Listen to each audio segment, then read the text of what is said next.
Catherine King, member for Ballarat and Minister for Transport, Infrastructure, Regional Development. Great to have you back with us on Flow. Lovely to be with you. You're back in Canberra again for a second sitting week, a pretty torrid sitting week for the first for 2022 when the government sort of stumbled on religious freedom during that period. And as we understand it, that bill's been put off, has it? Or is it coming back this week? It's certainly not on the notice paper. It would be over in the Senate if it was, but I think that's highly unlikely. Look, what we saw last week, really, we've got, I think now at least less than 5 days of sitting left before we have to go to a federal election. This really incredibly divisive issue was the one issue that Prime Minister Scott Morrison decided was the most important thing for the Parliament to debate. The cynic in me says that, there was a fair bit of political positioning in that. I think, the Prime Minister, thought that he was providing a wedge to Labor. He wanted to, signal out to people of Christian faith that they should somehow or other vote for him because of this. That's basically what he was doing. And at the same time, then he actually created this incredibly divisive and harmful debate about transgender kids in particular, which I just think was pretty horrible. And I think the Parliament did its job amazingly.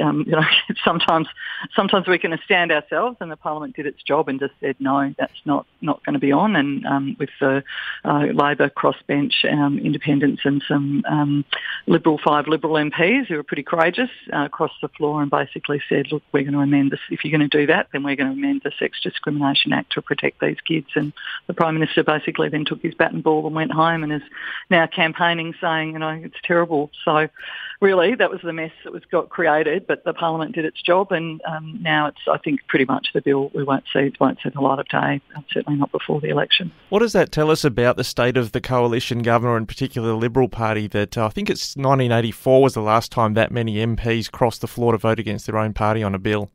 I think that they're hopelessly divided. I think you've got this incredibly far, right-wing elements. You've got, you've seen that at play, and then you've got more moderate people who are saying, particularly who are under threat by independents at the next election, who are saying, look, this isn't, what I represent, and it isn't certainly what's going to help me win retain my seat.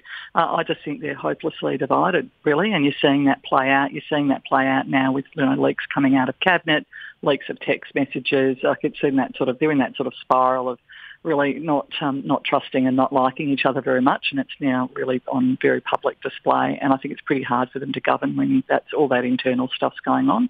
Having been in those positions myself, when political parties get to that point, they're really, really bad at doing their jobs, and unfortunately that's what this characterised as government. Is there a sense among your Labor colleagues that you're coasting to victory, sort of keeping it under the hat? Oh gosh, no, not at all. I think that if 2019 taught any of us anything, that polls aren't reliable at all.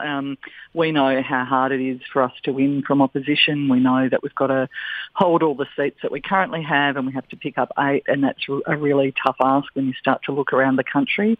I think we're competitive. I think that Anthony's been doing an amazing job releasing policy slowly over the course of the last 3 years, articulating our positions in terms of a range of areas of jobs growth and how we'd handle the pandemic as we go forward. All of those things have been really important, but I don't think any of us at all, I think each time we see a poll, I just go, oh yeah, don't believe that. We'll see what happens on election day, but I think we're competitive, but I think it's going to be pretty tough for us. Now, coming squarely into portfolio matters, the supply chain's been under a lot of stress as it has, and then we've also had this Glendambo flooding in South Australia that kind of effectively cut off Western Australia by rail and road.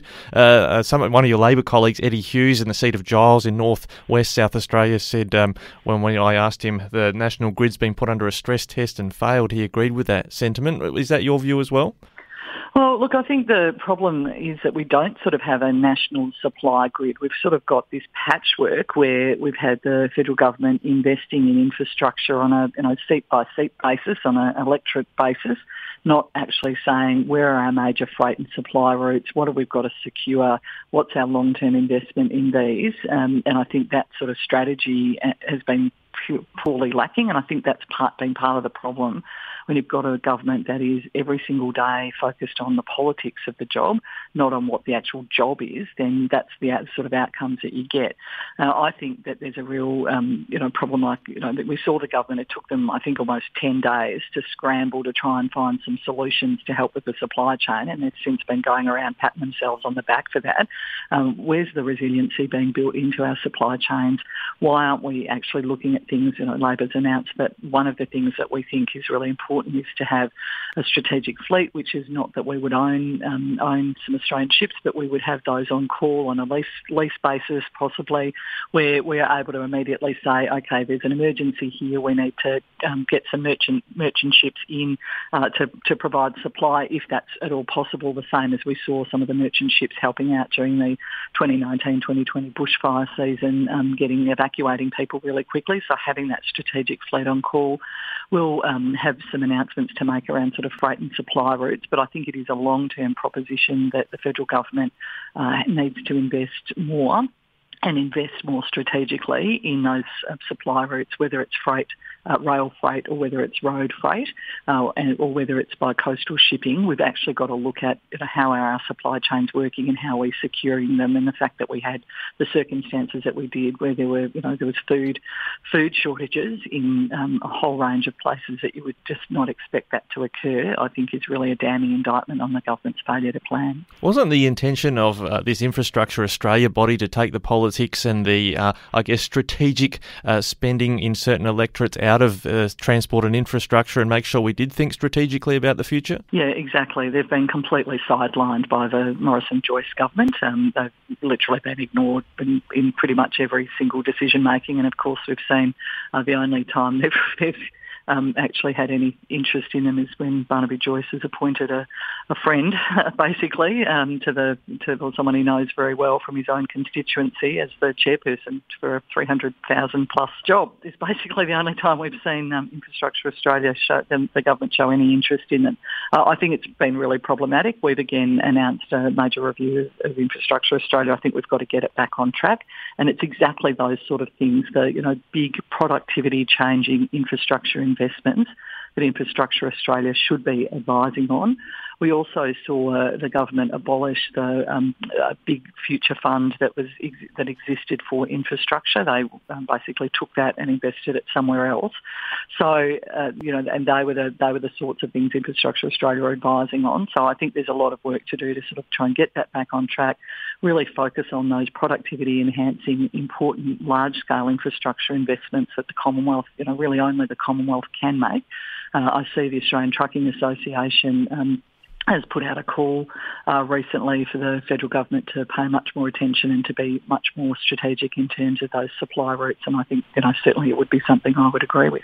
And just lastly, new Victorian Liberal Senator Greg Mirabella has mentioned the Western Transmission Project, mentioned your own position on it that was consistent with what you've said here on Flow about that needing to go underground. What's the latest on your view and how things are tracking on that project through some farmland in your electorate? Yeah, well, look, it's still a dog of a project, frankly. It's been mishandled both by the Australian Energy Market Operator and their preferred tenderer, AusNet, who's building it.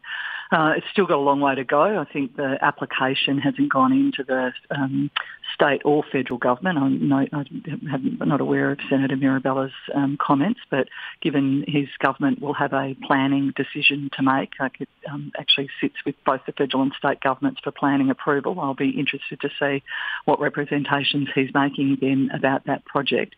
That so that hasn't gone in yet. I think it's still got a long way to go, and I think it's really causing enormous grief to people. I think it either needs to be rerouted. Certainly the transfer station at Mount Prospect is absolutely inappropriate location for it to go. So we haven't got the protection of high-value horticultural land. We haven't got undergrounding in bushfire areas, no resiliency being built into the project. I think part of the problem is that the regulatory framework that exists for energy infrastructure isn't fit for purpose for these new transmission lines, and I think that's going to be something that we're going to have a think about, what we might do nationally about that, and in the meantime, trying to see what we can do to try and get some better outcomes on this project, and I'll continue fighting alongside the community with that, because I think really it's a dog of a project, and it's not not, I don't know anyone who likes it at the moment. So I really think AusNet needs to go back to the drawing board, in my view. Well, Catherine King, another interesting week ahead in federal politics. Thanks for your time today. Much appreciated. Really good to talk.